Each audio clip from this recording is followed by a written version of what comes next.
honestly so planted in this thing. This is... And then go straight here. So today we're going to talk about what it's like to own a Mercedes SLS Black Series. And typically in these videos, I let the owner drive, but I was so excited to drive this car. I just told Mike, nope, I'll take this one. So we've got Mike from 312 Supercars. What's up, guys? What is it like to own an SLS Black Series? Honestly, this is, as you guys probably just saw from those polls, very comfortable, actually, surprisingly. Yeah. When you're going, obscene speeds, but it is a 55. Obscenely quickly getting to the speed limit and then maintaining the speed limit. Or obscenely getting to Starbucks. Either way, you're getting somewhere. Make a left here, actually, too. This is where the roads get quite open. Even though there's an awesome straightaway, it's a little bit better this way. Okay, SLS Black Series, though, as Eddie's telling us, incredible car.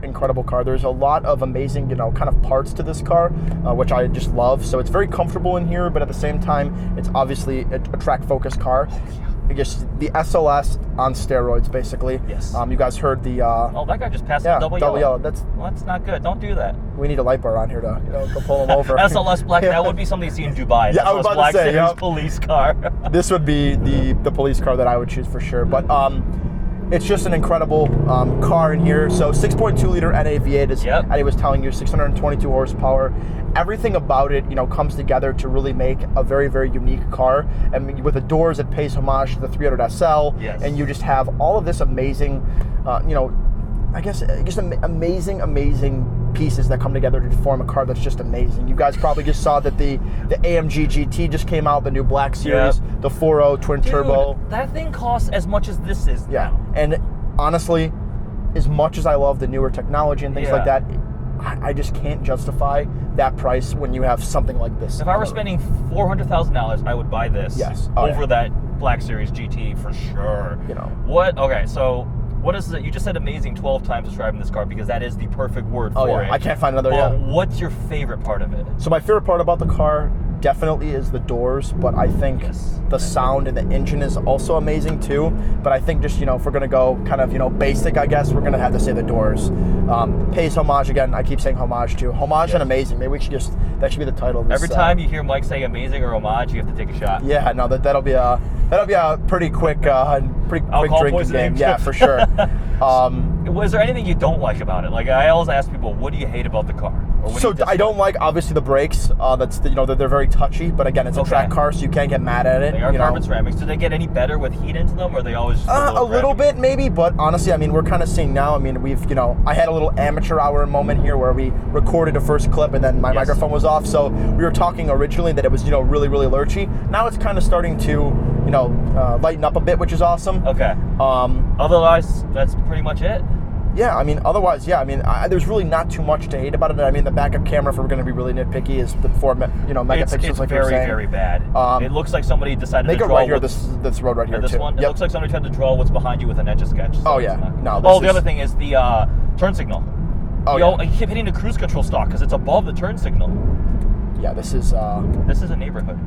No, I'm gonna have you make a U-turn right here and then go back down that road over there, because that road is the amazing road. Okay, we have found the amazing road. I hope it's amazing. Watch, anytime I talk something up, it doesn't. But also in here too. I think the Alcantara stuff like that. It does kind of make it feel race car inspired.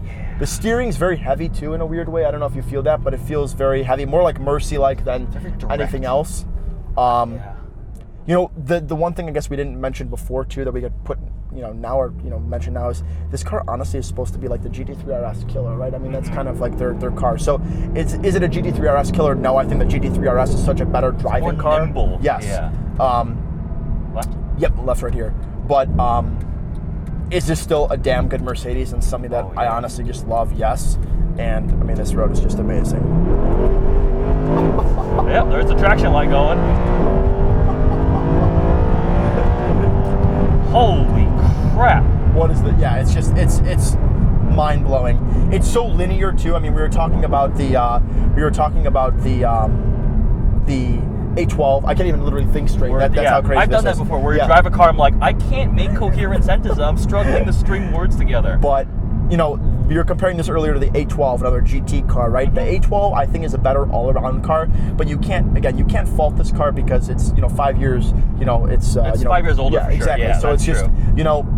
It's still amazing though. I think the A12 just a little bit better rounded. Obviously the V12, I think that's as everything's going away to turbocharged or 4 cylinders. Yes. The V12 is a little bit cooler, but this engine, the 6.2, is I think one of the greatest production engines ever. Yes. I mean, you really you saw this in the C63 Black Series, the CLK, yes. everything. It's amazing.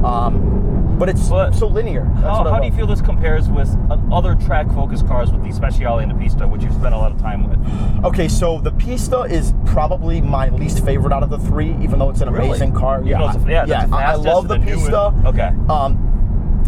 Again, I don't know. It's missing something where I think it's just the NA motor. Okay. I think that's just the big thing. Yeah. This is, again, 6.2 liters, amazing. Yep. The 458 Speciale is incredible. It sounds incredible. It's a little bit slower as we see. I mean, which is crazy to call Ferrari slow with the NA V8. Yeah, Speciale slow. That's unbelievable. But this thing, feels just beastly. Yeah.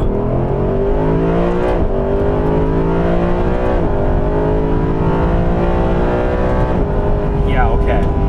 Yeah, it is, I mean, honestly, I'm just sitting here and I'm feeling the speed pick up, and I'm like, I'm almost at that point when you're on a roller coaster. I mean, I don't like roller coasters where it makes your stomach drop, but I feel like it's like a slow climb to the top, and then my stomach's just gonna drop once we hit a certain speed. Like, it's just crazy. I mean, being out in the open too, this is what really makes the car amazing. It's so comfortable too. Yeah.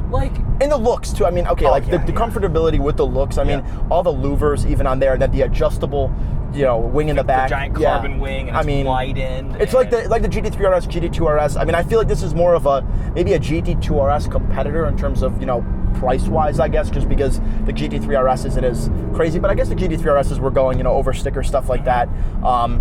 It's really hard to compare this to anything because, you're saying, in terms of performance and intent, there's these other cars from other manufacturers, but this is so rare. It's like a weird mix of everything in a weird way. Only 132 made it to America. We said 39. Yeah, so Obsidian Black. Yeah, 32 in Obsidian Black, and then 132 in the US, like you said. So we're driving a car where only 32 of this spec are in America. Yeah, it's crazy. And 132 overall, and it's such a big.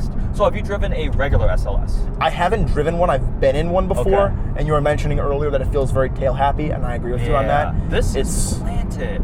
Yeah, it's incredible. Oh man, I love and hate hanging out with Mike because we get to drive these cars, and it ruins everything else for me. You turn traction control off too, and you definitely will get the tires to spin. Oh yeah, we'll leave it on. Yeah,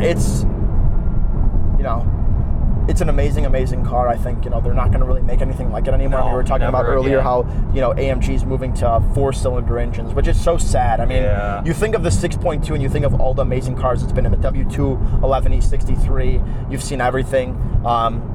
This feels. The 5.5 liter V8 that we have in the E63 feels as close to this motor as you can replicate from AMG. Yes. Because obviously it's the successor to this, but there will be nothing that is like this. It's always going to be, this is the epic pinnacle. And you hear the downshifts. I mean, obviously Tim Schmee has the amazing, exhausted. Yeah. Even the way it grips on this corner.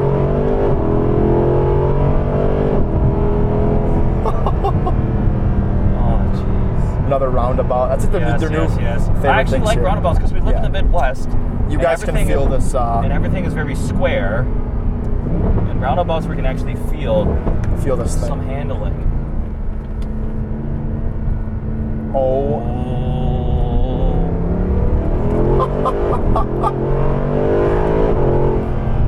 It's incredible. I mean, I'm in love with this car. Yeah, no, this is, again, it's kind of a weird mix of everything. And I said GT2 RS earlier. I probably should go back and say the 3RS is probably more comparable just because of the NA 4.0 and that thing. But I don't know, power-wise, this feels more like the GT2 RS. I mean, I got to drive the one GT2 RS, the new, or the 99 1.2. Yeah. Amazing. And it handles better, like we said. I mean, I have to give Porsche that. But in terms of just specialness and just rareness and just coolness, exactly. I don't know. These are just coolness adjectives, like a fifth grader adjective. But this wins. Yeah, this wins. This wins. This was an excellent buy. I'm so happy you guys got this. Yeah, and I think, I think they're at the lower end of their values too. We were talking about that earlier. Yeah, we should definitely bring that up again. Yeah, I think that's going to be. Sticker price on this was just under 300. Yep. And they were for a while. I remember them going for well over 500. Oh yeah, I could have sworn it was 625 or 725. Okay. I saw for one in California like 6 years ago, and my dad and I were like, "Oh my god!" I mean, you know, that's yeah, oh yeah, it's insanity. But you know, now I feel like they've kind of, you know, you could get most specs besides Solar Beam Yellow, sub 400, which I think again, I mean, the new Black Series, they probably honestly Googled SLS Black Series values and we're like, all right, we're gonna charge 400 if if a new person wants the newer one. But you know, that's not a bad idea because they're capturing the profits instead of the resale market capturing it. And if that price is what they're trading for, clearly the market is able to bear that price. And can you honestly imagine a new Black Series trading for like 650, 700? Because with most cars, they're trading over, and it's going to be so. It's going to be limited, right? Yes, I think so. I think they're. If I don't remember if they specifically limit the production number, like a set number, like the Speciale was limited, or they just build them for a very short period. So like however many orders come in, that's how many come out. For 400 grand, I'd buy a C63 Black Series, buy the SL65 Black Series, and have all four. Call it a day. Do it. Yeah, that would to me would be like Mercedes garage. Yeah, if you know. I don't know. We were talking about this earlier too. I feel like Mercedes combines everything so well, and they make cars that you could take to the track, you could take to Starbucks, you could take to work, you could take everywhere. I love how you slipped it. Take to Starbucks. Yeah, no, I had to. You know, that's like the second time mentioning it. The first time I ever drove a Speciale was to Starbucks because Mike. It's like the Starbucks test, but it's you know we're gonna do that, the Starbucks supercar test. Oh no, for sure. That'll be a video, but I don't know. It's just it's a sick car. I mean, look at this. Wait, the way you're able to hit these turns. It feels so rigid. I mean, these are like the carbon, we were also mentioning this earlier, the carbon fiber seats. Yeah. I don't think they have a different option for like the carbon fiber seats and stuff like that. So this is pretty amazing. And I love this car. Yeah. And we've kind of devolved from the ownership to the review, but this is what it's like to own a SLS Black. And if you want more questions, reach out to this guy because they're 12 Supercars on Instagram. Yep. It's like a perfect parking lot too. Yeah.